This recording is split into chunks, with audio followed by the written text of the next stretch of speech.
আসসালামু আলাইকুম ওয়া রাহমাতুল্লাহি তাআলা ওয়া বারাকাতুহু।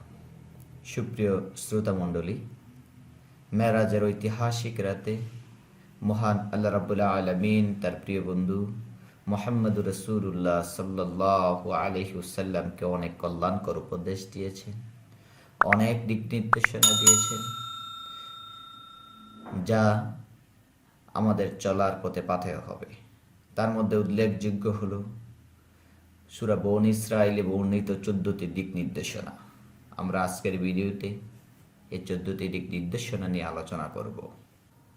এই 14 দফার প্রথমটি হলো সূরা বনী ইসরাঈলের 22 নম্বর আয়াত, যেমন আল্লাহ রাব্বুল আলামিন বলেন, লা তাজআল মা'আল্লাহি ইলাহান আখারা ফাতাকুদা মাযমুমান মাখযুলা।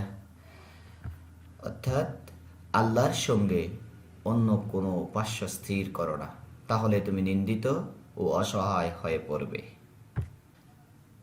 নাম্বার 2, মা বাবার অবাধ্য না হওয়া। রাব্বুল আলামিন বলেন, وَقَضَى رَبُّكَ أَلَّا تَعْبُدُوا إِلَّا إِيَّاهُ وَبِالْوَالِدَيْنِ إِحْسَانًا إِمَّا يَبْلُغَنَّ عِندَكَ الْكِبَرَ أَحَدُهُمَا أَوْ كِلَاهُمَا فَلَا تَقُل لَّهُمَا أُفٍّ وَلَا تَنْهَرْهُمَا وَقُل لَّهُمَا قَوْلًا كَرِيمًا واخفض لهما جناح الذل من الرحمة وقل رب ارحمهما كما ربياني صغيرا। অর্থাৎ তোমার পালনকর্তা আদেশ করেছে, তাকে ছাড়া আর কারো ইবাদত করো না এবং পিতামাতার সাথে সদ্ব্যবহার করো। তাদের মধ্যে থেকে কেউ যদি তোমাদের জীবনোদ্দেশ্যে বার্ধক্য উপনীত হয়, তবে তাদেরকে শব্দটি বলো না এবং ধমক দিও না, এবং বলো তাদেরকে শিষ্টাচারপূর্ণ কথা। তাদের সামনে ভালোবাসার সাথে নম্রতার সাথে মাথা নত করে দাও এবং বলো, হে পালনকর্তা, তাদের উভয়ের প্রতি তুমি রহম করো, যেমন তারা শৈশবে আমাকে রহম করেছে। সুপ্রিয় শ্রোতা, 3 এবং 4 নম্বরে হলো আত্মীয় স্বজন ও গরিব ও মুসাফিরকে দান করা সম্পর্কে, যেমন রাব্বুল আলামিন বলেন, ওয়াআতি যাল কুরবা হাক্কাহু ওয়াল মিসকিনা ওয়া ইবনাস সাবিলি। অর্থাৎ আত্মীয় স্বজনকে তার হক দান করো এবং অভাবগ্রস্ত ও মুসাফিরকেও। প্রিয় দর্শক শ্রোতা, মেরাজের রজনীতে 5 নম্বর নির্দেশনা ছিল অপব্যয় না করা সম্পর্কে, যেমনটা আল্লাহ বলেন, ওয়ালা তুবাজ্জিরু তাবযীরা ইন্নাল মুবাজ্জিরিনা কানু ইখওয়ানাশ শায়াতিন। কিছুতেই অপব্যয় করো না, নিশ্চয়ই অপব্যয়কারীরা শয়তানের ভাই। 6 নম্বর হলো কৃপণতা না করা সম্পর্কে। সূরা বনী ইসরাঈলের 28 নম্বর আয়াতে আল্লাহ বলেন, তুমি একেবারে ব্যাকুষ্ট হইও না, আবার একেবারে মুক্ত হস্ত হইও না, তাহলে তুমি তিরস্কৃত ও নিঃসঙ্গ হয়ে বসে থাকবে। 7 নম্বর দিক নির্দেশনা রাব্বুল আলামিন দিয়েছেন সন্তানকে হত্যা না করা সম্পর্কে। তিনি বলেন,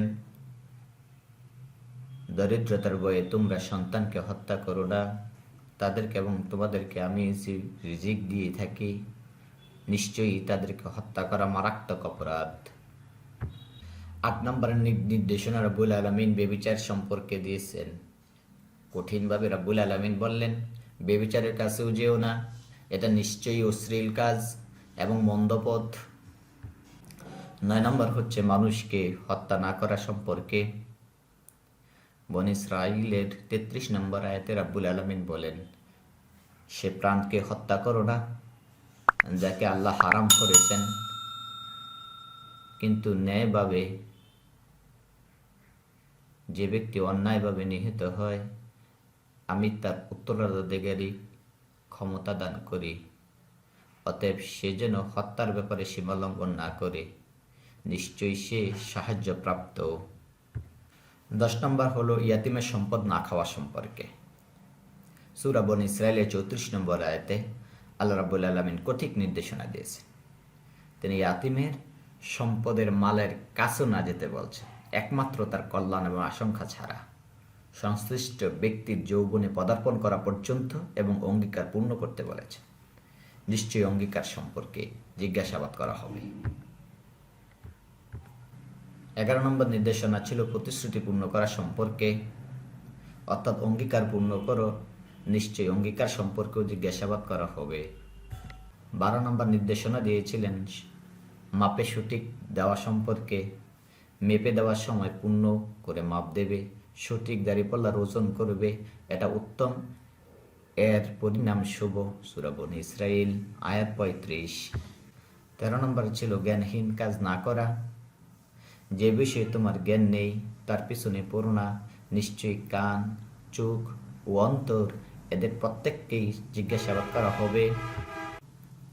14 নম্বর পৃথিবীতে গর্ব করে চলো না, পৃথিবীতে দম্ভভাবে পথচারণ করো না, নিশ্চয়ই তুমি তো ভূপৃষ্ঠকে কখনোই বিদীর্ণ করতে পারবে না এবং উচ্চতায় তুমি কখনো পর্বত সমান হতে পারবে না। এসবের মাঝে যেগুলো মন্দ কাজ সেগুলো তোমার পালনকর্তার কাছে অপছন্দনীয়।